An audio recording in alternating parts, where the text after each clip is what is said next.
Chodavaram sub jail ఖైదీలు పరార్. Chodavaram sub jail నుండి ఈరోజు సాయంత్రం సుమారు 4 గంటల సమయంలో 2 రిమాండ్ ఖైదీలు సినిమాలో చూపిన విధంగా పరారయ్యారు. బెజవాడ రాము మరియు నక్కా రవికుమార్ అనే ముద్దాయిలు సబ్ జైల్లోని జైల్ వార్డెన్ తలపై సుత్తితో దాడి చేసి జైలు నుండి పారిపోయిన ఖైదీలు. ఈ ముద్దాయిలు బెజవాడ రాము అనే వ్యక్తి చోరీ కేసులో నిందితుడు. నక్కా రవికుమార్ పంచాయతీ సెక్రటరీగా పనిచేస్తుండగా పెన్షన్ సొమ్మును మాయం చేసి కేసులో జైలు నిందితులు. నేను సబ్ జైల్లో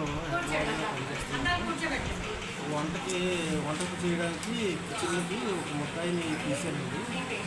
ఆ ముద్దాయి నాపైన పూర్తయినట్లే ఆ సపోర్టింగ్గా తీసిన ముద్దాయి ఈడు కట్టి వచ్చి ఆ ముద్దాయి నాపైన తోసేసి నా డస్క్లో ఉన్న హ్యామర్ అంటాం కదా, హ్యామర్ తీసుకుని నాపైన అటాక్ చేసి నేను గింజుకునేటప్పటికి నా చేతిలో ఉన్న తాళాలు లాక్కుని గేట్ తీసి కొట్టేసిన దాని మీద నేను కొద్దిగా మైండ్గా ఉన్నాను. తాళాలు ఆ చేతిలో లాగేసుకుని గేట్ తీసుకుని వెళ్ళిపోయాడు. అదే సందర్భంలో ఆడితో ఉన్న కిచెన్ నుంచి హెల్ప్ చేసిన ముద్దాయి కూడా పట్టుకున్నట్టు వెళ్ళిపోయి ఆడు కూడా ఎస్కేప్ అయ్యాడు. మిగిలిన స్టాఫ్ ఉంటారు కదండి, మిగిలిన స్టాఫ్ కిచెన్ దగ్గర ఒకరు ఉన్నారండి. కానిస్టేబుల్ గారు ఉన్నారు. ఆయన వచ్చే అవకాశం కూడా లేదు వాస్తవానికి. షార్ట్లో అటాక్ చేసాడండి. ముద్దాయిల పేర్లు ఏమైనా తెలుసా మీకు?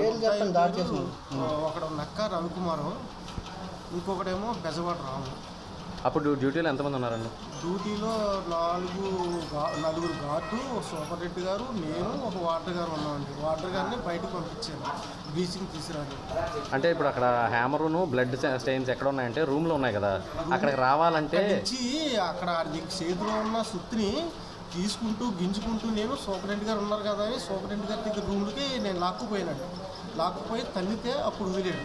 ఇది ఫస్ట్ జరిగింది ఆ ఆవరణలో జరిగిందా? తర్వాత మీరు ముందు మెయిన్ గేట్లో జరిగిందండి. ఓకే. అసలు ఫ్యాన్ ఊడి పడిపోయిందా అన్నట్టుగా ఉన్నది, కానీ నాకు దెబ్బ తగులుతున్నట్టే లేదు. ఫస్ట్ గట్టిగా అటాక్ చేశాడు. అయితే అనుకోని చోట తగలలేదు కాబట్టి సరిపోయింది, కానీ లేకపోతే చనిపోయింది. అటాక్ చేశాక ఇంకా స్టాఫ్ ఉన్నారు కదండి, అది తీసి తాళాలు తీసుకుని వచ్చేటప్పటికే టైం అయిపోయింది. షార్ట్లో చేశాడు. నా పేరు వాసగారు. ఏం జరిగిందో చెప్పండి. వంటలు తీసానండి. వంటలు తీస్తే వంట పని పూర్తయిన తర్వాత తాళాలు పెట్టలేకని వచ్చి నా మీద సడన్గా అటాక్ చేశాడు. కిచెన్లో పనిచేసింది. అటాక్ చేసి నన్ను చక్కగా గాయపరిచి అతని చేతిలో ఉన్న తీసుకుని నేను గింజుకుని పట్టుకుని తీసుకున్నాను. అందుకోసం నా చేతిలో ఉన్న తాళాలు తీసుకుని గేట్ తీసుకుని బయటకు వెళ్ళాను.